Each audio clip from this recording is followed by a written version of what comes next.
everybody, and welcome back to my channel. And today I have an article from the Independent newspaper for you about a Love Islander called Niall Aslam. Niall Aslam was in the 2018 series of Love Island, and he's recently come out into the press and claims that he had a lack of autism adjustments, which resulted in him having a psychotic episode. So let's read the article, and then at the end you'll hear my thoughts and feelings as an autistic woman and what I feel they could have done better to help Niall. So let's get into it.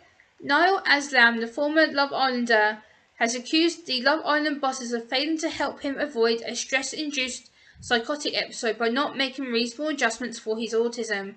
The 26-year-old was a contestant on the 2018 series, but left the series just after 9 days after his mental health began to deteriorate. Niall claims that he was not given the help that he was promised to manage his autism whilst in the villa, including such things as having plain food at meal times and having music play throughout the day to help make him calm. He's also claimed that the food he had requested did not start coming until day 4. Niall has also said that he was not given the option of having alone time by himself, which included to nap, which helps him to manage his stress and anxiety levels. He said that the environment became more and more stress. By day 7, Niall had already segregated himself away from the rest of the group. One of his coping mechanisms is talking to himself, and one of the producers got worried when this was happening and took him out of the show and put him into a car without telling him what was happening. He was then given medication by one of the Palmer doctors, then brought back to the UK for psychotic treatment by the UK doctor. Niall said he had no idea what was happening. Once he reached the UK, he was taken to the UK Nightingale private hospital for treatment, which ITV cared for whilst he had his care at the facility. Niall said that the problem is pre-care before the show, that ITV should have fully been completely transparent with him about what happens within the show. Niall has also said that his autism was not recognised as a disability when he was on Love Island, and that they acted like he often didn't exist. This is harmful for him and other autistic people. Niall has also claimed that the last time he heard from ITV bosses was when Caroline Flack, the lead presenter of Love Island, had committed suicide in 2020. He says this is a contract of box ticking. Niall is now an ambassador for the National Autistic Society and is looking into getting into stand-up comedy and writing children's books. Since this accusation, ITV have responded to Niall's allegations with a statement, and I have the statement right here to read to you. And it says, the ITV spokesperson has told the Independent newspaper that they fully supported Niall during his time in Love Island and after he'd left Love Island, and in line with his and his family's wishes.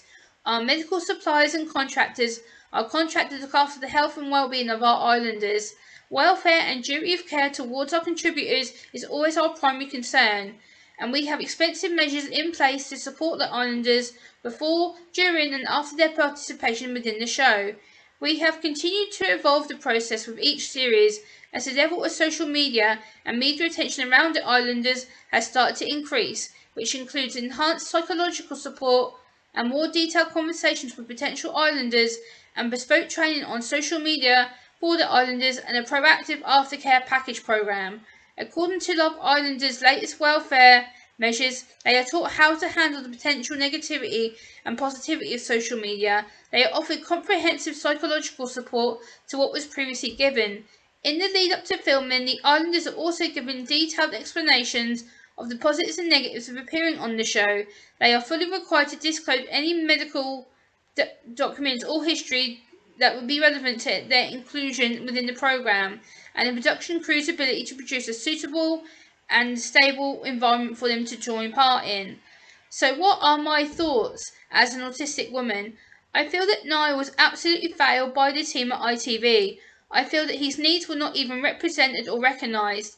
As an autistic woman, I feel Niall was let down due to miscommunication and also lack of basic autism training and awareness.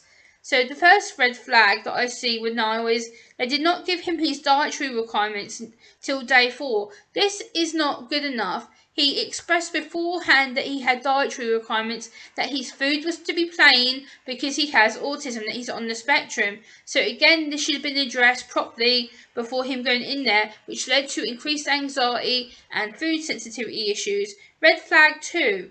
Red flag 2. Putting Niall into a car when he was leaving the show and not explaining to him that he's been taken to a doctor in Palmer and that he was going to be medicated without explaining it. This is medical malpractice and medical miscare, and his needs again were not addressed, regardless of him being medically unwell and not being able to communicate.